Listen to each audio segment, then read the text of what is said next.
What's up YouTube, it's Stuart eyeing Awesome Account, and welcome back to another video. Today is the first edition of my Nuts and Bolts series. We're going to be going super nerd, we're going to be focusing on the game design of Age of Sigmar. So the real nuts and bolts of what's going on in our game. Why is it important to understand game design? Let's start with that. Okay, of course you guys know I have a background in game dev. I'm going to be working in game dev full-time next year. I have a passion for game design. But fundamentally, if you want to be a good player at Age of Sigmar, if you can understand the state of balance in terms of game design, it will be infinitely easier to come up with a broken army. Okay, that's just the fundamental thing, right? If a broken army is a gap in the balance of the game, and the best way of understanding where those gaps are is to understand, the quirks of game design, the ins and outs. So I hope that these videos will give you some power in the sense of you're going to be able to understand the game better, and that will help you write lists, in my opinion. So, okay, today we're going to be talking about Singletonism versus spam. Okay, now first of all, let's just quickly define what each of these things mean. Okay, so I kind of visualize it as a spectrum in that Warhammer, we write lists, okay, and we include units. And when we include units, the number of those units that we include is what's going to shift our list towards being focused on singletons or spam. Okay, so you can imagine a list with like one of every unit. So lists with one of every unit. Okay, this would be an example of singletonism, okay? Alright, whereas, if you look at the other side over here, we have spam would be the same unit over and over again. Okay, we of course know what spam means, but I'll just zoom in a bit because this is quite small for you guys, but that is an example of spam. Okay, so these are kind of the two things we're going to focus on today. And Age of Sigmar 4 has really kind of struggled to find its balance, in my opinion, between these two things, okay? So, we've seen many mechanics that they put in the game that are singletons, okay? So, for example, you can look at, what would be an example? I mean, Lumineth has many examples of singleton mechanics. But, like, for example, Power of Hish, okay? We pick one unit. We pick one unit to get 5 up crits. And ultimately what that does to your list building is it's going to make it so that you're rewarded for having one strong unit. Okay? And when you have that strong unit, the efficiency for taking the same strong unit again will be diminished. So you can imagine the first 20 Sentinels we take will have more efficiency than the next 20 units, the next 20 block of Sentinels. Glue Spike gets... I actually did a video about this a while ago, but this book has many singleton mechanics. So, even you look at something like, Sneaky Snufflers would be a great example, right? Where we have a unit that's a once per turn army ability. Alright, so once per turn army ability. So this is an ability you can only use once, so you probably will only include one unit of Sneaky Snufflers. Okay? Things like that are what causes you to only take one copy of a unit because the efficiency of taking more than one of that goes down. Another example Gloomspite gets would be you look at a hero war scroll like a loon boss. There's not really that much going on in the war scroll, but if you look at the heroic loon touched, it makes him a wizard. Now you can only do this once because you can only take one heroic trait, but suddenly a unit that's worth 130 points actually makes its worth as long as it has loon touched. Okay. The second loon boss you take will not have a wizard ability, so it will have far diminished efficiency. Okay? Another example of what I would call forced singletonism is unique characters. So you look at something like a Scragrot. Okay, not only does he have singleton mechanics on his war scroll, but you can only take one. So there's not even a choice to take more than one other character. So you can imagine a game that has a lot of unique characters would be high in the aspect of singletonism, right? If you can only take things once, then it's going to end up being singletonism. All right? Now, a little bit back from the left side of things, on this saying on a singleton side, but it's not quite singletonism, is, there's some other concepts here, okay? So we have, like, power pairs. All right, this is an example of, where you take one unit and then maybe a buff hero that accompanies that. But then if you add an extra buff hero or an extra unit, then it sort of starts to diminish in efficiency. So what you end up doing is taking a hero, a unit, and then you maybe can take the same thing again, but often it ends up being like, Cities of Sigmar has been this a lot of time in its history. Like now is a great example. There's a lot of singleton kind of things in here, but a lot of them end up being power pairs because you end up taking, okay, I have a Rune Lord and he buffs my dwarf, so let's take some hammerers, but I'm probably not going to take dwarves beyond just like 120 block of hammerers. And then I have like, okay, I have a sorceress, and okay, Blackguard are not in the best spot at the moment, but sorceress is great with Blackguard, so let's take one unit of Blackguard. Stuff like this, okay, would be examples of power pairs. All right, and implementing power pairs in the game pushes your game towards the singleton kind of side of things. Another example, this is 2, but we also have like rule of 3. Okay, we can go back to Lumineth. Here's a really great example. There's plenty of these as well in other books, but a great example would be the Huracan ability in Lumineth. Okay, we have an ability which we can only use on 3 units, and ultimately what that means is you're only going to take 3 units. Maybe you take 4 and just take the reduced efficiency on the 4th one, but as long as the book is balanced, it should be the case that you will only take 3. Okay, if you end up taking more than 3, there's something wrong with the points on the War Scroll, because fundamentally this ability should kind of push you towards only taking 3, in my opinion. Unless there's some other ability you can use, right? Like maybe there's some like power through jank you can use to kind of get a similar effect, and then you maybe can take 4. But which you can with foxes, right? You can always charge and power through backwards. So yeah, that's kind of where I'm at with Huracan, is that it's a rule of 3, so that means you probably should take 3. All right, and again, that pushes the game away from spam. We're not going to take 8 foxes or whatever. We're only going to take 3, and that pushes it towards singletonism. Now, it's kind of not really addressing with spam, in my opinion. It's like, that's why it's kind of a little bit over towards the middle, because, well, taking 3 foxes is still a lot of foxes, right? And that's why it's not really an example of singletonism. Where we want to be, okay, is in the middle here, the ideal spot, mix of singletonism and spam. Alright, that looks horrible, so let me fix that up. So, this is where we want to be in the middle here, okay? If we're not here, it's going to be a bad game. Okay, now things that can push us towards the spam side of things. So I put in polymorphic design here. There's actually an argument this pushes you over to the other side, but it kind of depends on your viewpoint, okay? So I think fantasy people in their head would say that this stops spam, okay? A lot of people would say that. And what polymorphic design is basically like, you have a unit that can be tooled out in a few different ways, or many ways, and that makes it so that instead of spamming the same loadout, you can change the loadout and, maybe make it, better for defending and better for shooting. But to me, it's still the same unit. So, I mean, okay, they have different weapons, but to me, it's still, like, on the spam side of things. Yes, it does step you a little bit towards singletonism, but you're still fundamentally dealing with spam. Okay? But if you were to be stuck on the singleton side of the spectrum, if you did make your game more polymorphic, it would make your game more spammy. If you know what I mean, right? Like if you have like Vanguard long strikes that can only take 1 weapon, then maybe they're potentially weak. But if you have 2 weapon options, then the probability that one of them is going to be good, or both of them have specific uses, will be higher, so the probability of the unit being spammed is potentially higher. That would be my argument, okay? Maybe we put a question mark here, okay? But,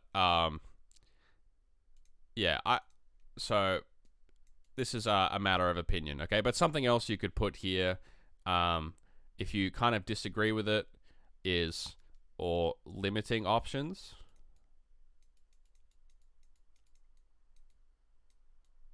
Okay, so limiting options would, if you're not of my way of thinking, limiting options would also lead to spam. Okay, the more options you limit, the more likely you are to spam. Okay, but I think limiting options would be more towards the right than this polymorphic design is, because polymorphic design, fundamentally, you do spam, but it's just tweaked a little bit, right? And often you see this polymorphic design in cases where there is a danger of only having maybe a danger of only having singleton kind of things, like where you have, I don't know, like 10 units that all have different roles. Then you can end up in a situation where you just end up taking one of each. Whereas if you add options to some of the infantry units, for example, you will actually kind of see more copies of that infantry unit taken, if that makes sense. It just depends on the implementation, okay? This can kind of go either way. But sometimes limiting options can also cause it to become more spammy. I just want to say it's a little bit nuanced here, right? And this is what's actually quite hard about designing an army, is like, depending on your perspective, like, is Savage Orcs with different loadouts, is using the same unit spam? That depends on your point of view, okay? I think for most people, probably the way that they look at it would be that this right side of the spectrum ends up being limited unit options, okay? I just wanted to give that other perspective in there. It's personally one that I more agree with, but in the context of Age of Sigmar, perhaps it makes a bit more sense. So limited options would be towards this spam kind of thing. Okay, so that's kind of the theory laid out of, you know, where the game lies and what kind of triggers can be pulled to push towards either side. And we're going to talk about what actually exists in AOS 4 in terms of spam and singletonism, some of the problems we've had. So on the spam side of things, right, we've had plenty of examples already of spamming units. Okay, hex rates. We've had, you know, something like, I mean, at the moment, well, what else have we had? We've had wind charges, okay. What else have we had? To an extent, we've had Varangard. I'm going to put them in brackets because I don't actually think spamming them is good, but we'll just put that here. Alright, stuff like this. We've had Gobapalooza, okay. These have been examples of unit spam. Now, most of these have been addressed in one way or another, but these are examples of where the game has gone wrong and we've ended up with spam. Okay, now, I want to say quickly that the first thing is, in the vast majority of cases, that nerfing, nerfs, okay, will not push you towards the other side. All right, this is a trap. Okay, this is a trap. Okay, nerfing the spammable units will not actually push you towards the balance of singletonism and spam. What inevitably happens is that either you're stuck with just a worse army overall that still spams the same units, or you just spam another unit. All right, and this has happened heaps of times in the past. And it's the biggest danger of nerfing a unit is if you don't address the problems with the book, then what you end up with is just spam. Okay? Now, I want to show you that Games Workshop is clearly aware of this. Okay? So let's look at Nighthorn, okay? Because I think that they've done a good job with dealing with both of these things. Okay? So we said hex rates expensive, okay? Alright, they went up in points. They used to be like 160, right, or something, 150, something ridiculous like when that came out. Now they're 180, okay? So quite a big points increase. But they've recognized that if they did this, then what Nighthawk players would do is just spam Blade Geists or spam Harridans or whatever the next unit happens to be, right? And so the way that they've dealt with this is by providing a change to the Deathstalkers battalion or battle formation, where they basically changed it such that you can only use the run and charge once per turn army. So once per turn army, what does that look like? That is a singleton mechanic, right? That is a singleton mechanic. We can only use it once.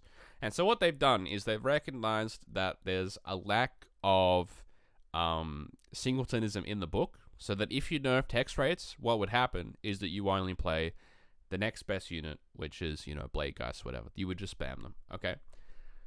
So, from the perspective of list review, you can see these changes, and if you know this theory of singletonism versus spam, you can know that hex rates have been nerfed, but they've also added some singleton mechanics. And so for me, I now know that spamming the next best unit will not be the best approach, okay? Because by nature that they've made it so that you only can use this ability once, they pushed you towards like putting more single synergistic combos, right? So maybe you have like your big block of Blade Geist and you have options to support them, things like that, if you're going to go this run and charge thing, okay? So that is an example of where they've got it right, okay? Where they've decided that we're going to nerf hex rates, but we're going to kind of do it in a way where we're not going to just end up with spamming the same unit over and over again. Okay, now, we're going to get to manifestations because manifestations exist in an interesting spot, okay? We're going to kind of just zoom out a little bit over here and go down here. So we're going to talk about manifestations. Okay, so first of all, here's problem number one, okay, with the manifestations. And that is that for the same slot, you can get a different singletonism ratio. Okay, and what I mean by that is that, some of the manifestation laws have 3, okay, and some of them have 4 manifestations, and of course there's Kronspine with 1, okay. And ultimately what this means is that the balance becomes more difficult because every manifestation law has a slightly different tilt towards one of these things, okay? So some of the laws will be vulnerable to spamming spells more than the others. So, you look at something like Morbid Conjuration, you get rewarded for just pooping out all 4 every turn. And then some of the others you get rewarded for pooping out 3, okay? Now, this exists also on the level of quality, okay? So quality matters. So, sometimes you have endless spells where, like you have endless spell or manifestation laws where, like, one is really good. So, let's give an example. Okay, we're going to talk about Flesh Eater Courts. Alright, so we have a manifestation law here, okay? And we have the Cadaverous Barricade. This thing's insane, alright, especially to countercast. Really, really strong, okay? I won't go into the rules, but it's really good. Whereas the other two, the Chalice and the Horses, are pretty bad. So that's where the quality matters as well, right? Because, okay, if the quality of one manifestation is better than the others, then it's leaned towards a more singleton playstyle. So when they changed manifestations, okay, they made them more like singletons, okay? So balanced more towards singletons now, all right?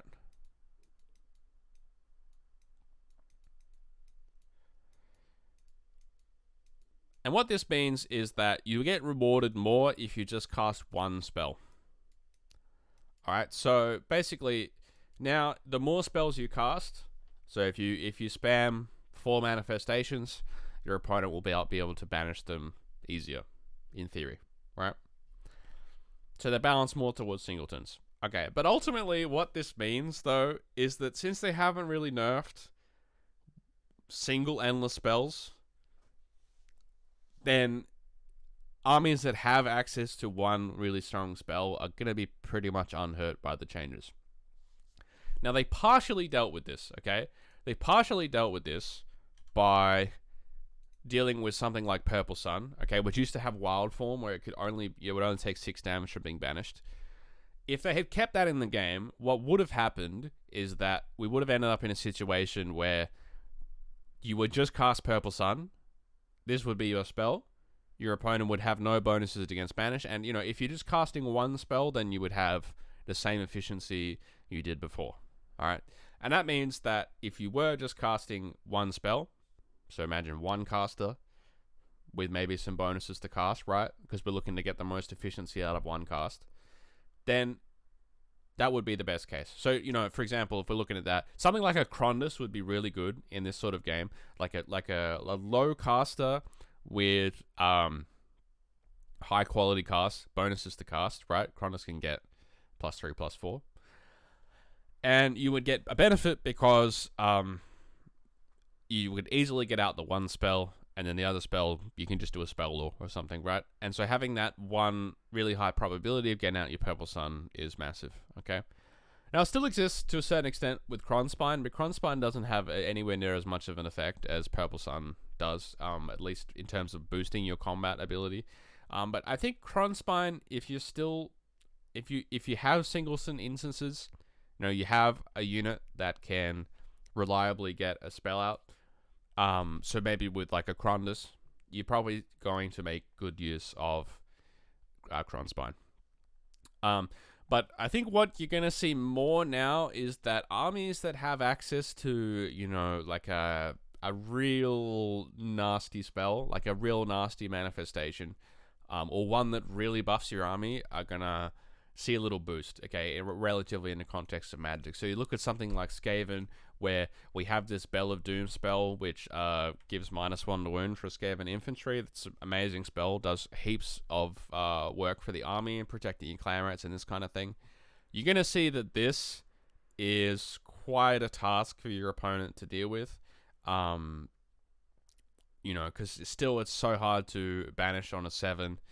And as long as you have some bonuses, so perhaps you want to put in a Thanquol to get a bonus to cast, this is going to be the same efficiency it was before.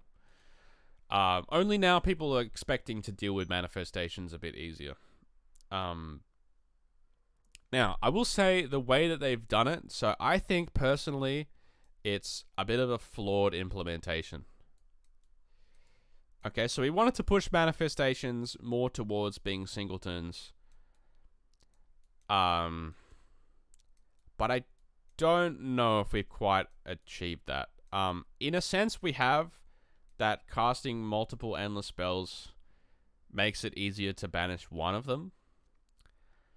But you still can just cast 4, and the probability that your opponent has a bunch of people they can banish with is still pretty low. So it's actually more punishing like the middle ground, where you cast like 2 spells or 3 spells, and one of them is really important. So like you think about something like, great example would be the Aetherort Machinery Law, right? Where you have cogs, and you have 2 other spells that are decent but not amazing. And a lot of armies, you know, you're building around the cogs. Like you're spamming Gobapalooza or Wizard Monsters or something, and you need the -1 to hit. That kind of gets a bit punished by this, right? Because you can't put out cogs and then put the other 2 things out, because then they can get rid of cogs, and that was the whole point of setting it up in the first place. Whereas something like a Morbid Conjuration, where you can cast all 4, or like a Forbidden Power, where you can cast all 4, and they're, I mean, relatively similar in terms of quality, especially Morbid Conjuration, right? Relatively similar in terms of quality. It's still going to be pretty good and still pretty hard to deal with. So, in my opinion, this manifestations change is a little bit flawed. So what I would have done is the following. This is the Stuart McCowan change. This is, alright. Your wizards receive -1 to cast for each friendly cast summon manifestation spells for each friendly, I should say, friendly manifestation that is on the battlefield. All right, this would be an example of, for me, of a change that would push the manifestations more towards the Singletonism that they want, where you get like one out and then you're punished for the rest of them. This works a bit better, I think, right? So the more manifestations you have on the battlefield, the harder it is to get them out. That makes sense more to me than the more manifestations you have on the battlefield, they're easier to get rid of. All right? Because fundamentally, it's going to slow down the win more aspect of manifestations. You know, we've all had games where we started losing and then our opponents put more and more manifestations in our face, and it's just become really hard to come back, okay? This deals with that by making it so that they're harder to get out in the first place, and I think overall, it's just a cleaner change, all right? I would have done this instead, all right? So that's kind of a deep dive on, you know, how manifestations work in this context here. Just before we finish up the video, I want to talk about, so we've talked about the dangers of spam. I want to actually talk about the dangers of Singletonism, because I know it's kind of seemed in this video that I'm a little bit on the side of Singletonism, but that's not the case. I want us to be in the middle. So the danger of Singletonism, I think we're starting to see it a little bit, where, so spam, if you spam stuff, okay, and you end up with hex rate spam, okay, it ends up producing one-sided games. Okay, because neither, you know, if you have a spam army versus spam army, the army has no flexibility, no random chance really, and what ends up happening is that it becomes very decided early on who's going to win the game. Singletonism is the opposite, where the game becomes very low skill, okay, and high variance, okay, because spam actually it can be high skill, you know, like if you play two spam armies that are of similar kind of skill level, then a lot of your macro strategy actually ends up mattering a lot. With Singletonism, yes, it matters, but so I want to give an example, right? Which is that an example of perverse Singletonism, which, in my opinion, at the moment, is probably Sylvaneth. Okay, and another example would be slaves. These are examples of armies that have too much Singletonism, all right, where you get rewarded too much for taking one copy of units because they have too many strong, unique units is the main problem. Okay, so Sylvaneth, you know, you look at something like an Alariel. Now, obviously, she has a high variance war scroll in the sense that reviving is on a 4-up. But if you just think about it, it's 680 points for 16 wounds on a 3-up save. If this unit dies, you're losing a massive aspect to your army for a massive points chunk, okay? And yes, she's tanky, but you still can fail saves. And what that means is that you're going to end up with very high variance situations, okay? You're going to end up with situations where, you know, she goes in and whiffs, or you fail your saves, or this sort of thing that happens, right? So Sylvaneth, even though I think, in my opinion, it's a very strong army in the moment, it's very high variance because of the Singletonism. Saves to Darkness, same thing, all right? You know, you take your Bellicor, it's a high variance war scroll, yes, but it's expensive war scroll with 4-up ethereal. You can fail the saves, you can die. Okay, these are high variance armies because they're too singleton. Alright? So this is dangerous as well. So the more we push towards this Singletonism thing, we end up with this like kind of very high variance, probably also low skill gameplay. Okay, where you have your single iteration of a unit, I have my single iteration of a unit, and whichever one's single iteration dies first, then they lose. Okay? That is the worst example of Singletonism. You know, like you're playing Archeon versus Alariel. Whichever one dies first, that player's probably losing. Alright? That's an example of what a game would look like if there was too much Singletonism. Alright? So this is dangerous as well. So I just want the game to be a little bit careful about where it is. Okay, and since we've nerfed a lot of the spam and added a lot of Singletonism back into the game, alright, I actually think that we might be heading, I'm feeling in the past few days that I think AOS 4 is going this way, and I'm a little bit worried about it, right? I've played many games where I felt like the dice matter more than they used to, and I think that's because of this Singletonism thing, right? Alright, because we have less on the board. We have often one copy of units. Like we have one unit of cavalry, one unit of big cavalry. I don't spam the same unit of cavalry, right? Maybe I have 2, okay? But we don't have like 6 units of the same unit of cavalry anymore. I think that means we're heading towards a Singletonism thing, all right? So some more changes I would like to see to push us towards the other side. There was actually one that did do it. And I want to talk about this one because I think it's an example of a change that they should do more going forward. And this is an Iron Jaws change. Yes, it's a massive band-aid. Yes, it's probably too strong of a change, but Iron Jaws does suck, so we'll see where they land. But this is an example of a once per battle ability going to once per turn. And what that means is that you're going to be able to, get the wire off more often. You're going to be rewarded for taking more heroes. You're going to be rewarded for playing across multiple turns rather than having your one big turn, okay? So this is an example of where you push away from Singletonism. Yes, you might end up spamming 4 or 5 heroes, but it is limited in the sense of the number of turns, so it's not like an infinite +1 attack thing per number of heroes you have. It's still once per turn, so still some limiting there, but less singleton than it used to be. I want to see this change more often, okay? I want to see them push away a little bit from the Singletonism, because I'm worried that if we start introducing, unique characters in when the battle tomes come out, that we will end up in this side of thing, and I do not want to be there, because I actually prefer, honestly, the other side than this. I think the spam, at least, I feel like there's a bit more skill involved. Yes, we can have some one-sided games, but in the games that we have it close, it's going to be based more on player skill than this high variance thing. But ultimately, we want to be in the middle, okay? And that's where I want us to get to. So I hope you enjoyed this video, a bit of a different video. I'll see you guys next time. We're on the road to 10K. Subscribe. Shout out to people who super chatted me last time. Shout out to Carl. I appreciate your support. If you want to give me a super chat, I will greatly appreciate it. Keep me off the streets, and I'll see you next time. Thanks. Bye.